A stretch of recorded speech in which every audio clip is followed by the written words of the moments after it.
Hello friends, welcome to Pebbles. நான் உங்கள் Gobi Sudha. நம்ம இன்னைக்கு செய்ய போறது banana pancake. இதுக்கு வந்து நம்ம ரெண்டு பூம்பழம் எடுத்துக்கலாம்.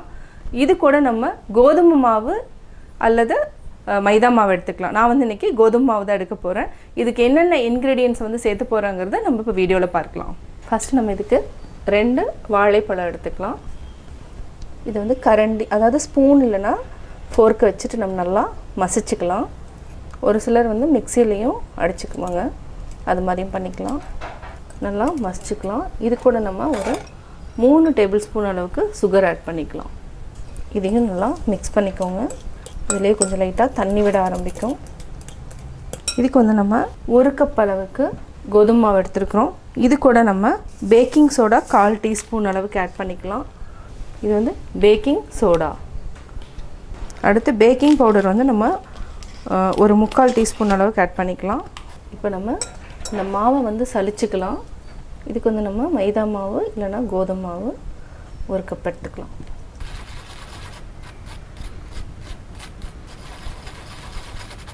இதுக்கு வந்து நம்ம ஒரு கொஞ்சமாக பட்டர், இது கூட ஆயில் கூட நம்ம ஆட் பண்ணிக்கலாம். இதுக்கு வந்து ஒரு 3 டேபிள் ஸ்பூன் அளவுக்கு நான் ரீஃபைண்ட் ஆயில் ஆட் பண்ணுறேன். இல்லைனா நம்ம மெல்ட் பண்ணியும் பட்டர் ஆட் பண்ணிக்கலாம். இது நல்லா மிக்ஸ் பண்ணி விடுங்க.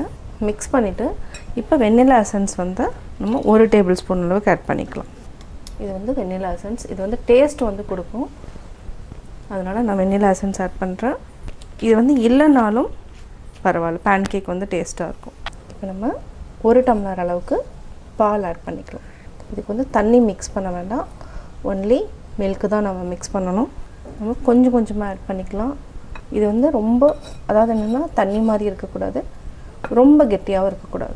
கட்டி இல்லாமல் நல்லா மிக்ஸ் பண்ணிகிட்டே வாங்க. மிக்ஸ் பண்ணுற டைம் மட்டும் கொஞ்சம் ஜாஸ்தியாக இருக்கும். உங்களுக்கு ரொம்ப தண்ணி மாதிரி ஆயிடுச்சுன்னா நம்ம இன்னொரு ஒரு 2 டேபிள் ஸ்பூன் அளவுக்கு நம்ம கோதுமை மாவு ஆட் பண்ணிக்கலாம். இப்போ பார்த்திங்கன்னா ரொம்ப கெட்டியாக இருக்குது. நம்ம இன்னும் கொஞ்சம் பால் ஊற்றிக்கலாம். இப்போ நம்ம அதுலேருந்து இன்னொரு 3 டேபிள் ஸ்பூன் அளவுக்கு எக்ஸ்ட்ரா பால் விடுறோம். இப்போ வந்து நல்லா மிக்ஸ் பண்ணிக்கோங்க. இது வந்து போதுமான அளவு இருக்கும்.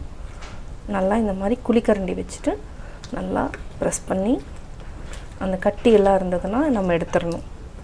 இந்த பேன்கேக் வந்து என்னென்னா ரொம்ப நேரம் வைக்கணுங்கிறதுல நம்ம ரெடி பண்ணனையுமே நம்ம வந்து அதாவது தவாவில் போட்டு எடுத்துக்கலாம்.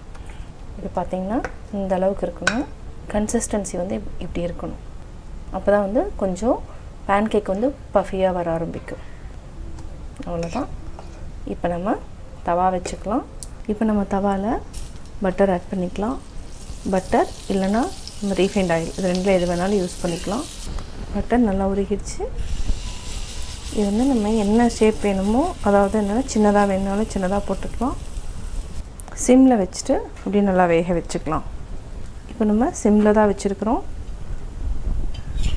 அப்படி எடுத்துக்கலாம். அவ்வளோதான், திருப்பி போட்டாச்சு. நல்லா வெந்ததுக்கப்புறம் நம்ம எடுத்துக்கலாம். அதாவது நம்ம பனானா பேன்கேக் செய்கிறப்ப என்னென்னா சோடா உப்பு, அதாவது பேக்கிங் சோடா பேக்கிங் பவுடர், இது ரெண்டும் போட்டால் தான் நல்லா சாஃப்டாக இருக்கும் கேக்கு. இல்லைனா என்ன ஆகும்னா ரப்பர் மாதிரி வந்துடும். அதனால தான் நம்ம வந்து பேக்கிங் பவுடரும் பேக்கிங் சோடாவும் ரெண்டுமே நம்ம யூஸ் பண்ணுறோம். இப்போ நம்ம நல்லா வெந்துடுச்சு. இப்போ எடுத்துக்கலாம்.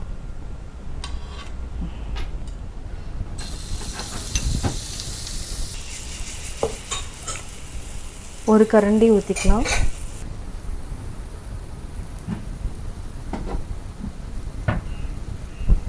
நல்லா வெந்துட்டோம். வெந்ததுக்கப்புறம் நம்ம திருப்பி போட்டுக்கலாம். வெந்துடுச்சு. இப்போ நம்ம திருப்பி போட்டுக்கலாம்.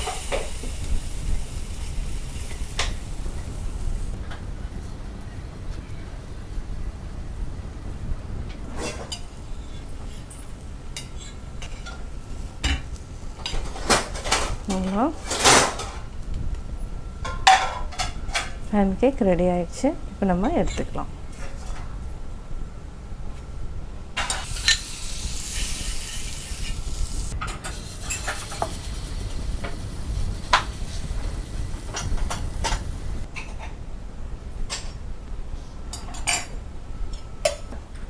சுவையான பனானா பேன்கேக் ரெடி. நான் பனானா பேன்கேக் எப்படி செஞ்சேங்கிறது பார்த்தீங்க. இது வந்து என்னென்னா குழந்தைகளுக்கு வந்து ரொம்ப பிடித்தமான உணவு. இது நீங்களும் வீட்டில் ட்ரை பண்ணி பார்த்துட்டு உங்களுடைய கமெண்ட்ஸ் எனக்கு சொல்லுங்கள். பிடிச்சிருந்தா லைக் பண்ணுங்கள், மறக்காமல் சப்ஸ்கிரைப் பண்ணுங்கள். என்னோடய குக்கிங் வீடியோ முடிஞ்சதுக்கப்புறம் பார்த்தீங்கன்னா ஒரு திருக்குறள் வந்து நீங்கள் பார்க்கலாம். உங்கள் குழந்தைகளுக்கு நீங்கள் சொல்லித்தரலாம். அரணாக்கம் வேண்டாதான் என்பான், பிறனாக்கம் பேணாது அழுக்கறுப்பான். பிறருடைய செல்வத்தைக் கண்டு பொறாமைப்பட்டால் தானாக தர்மப்படி தனக்கு வரும் செல்வம் வராமல் போய்விடும்.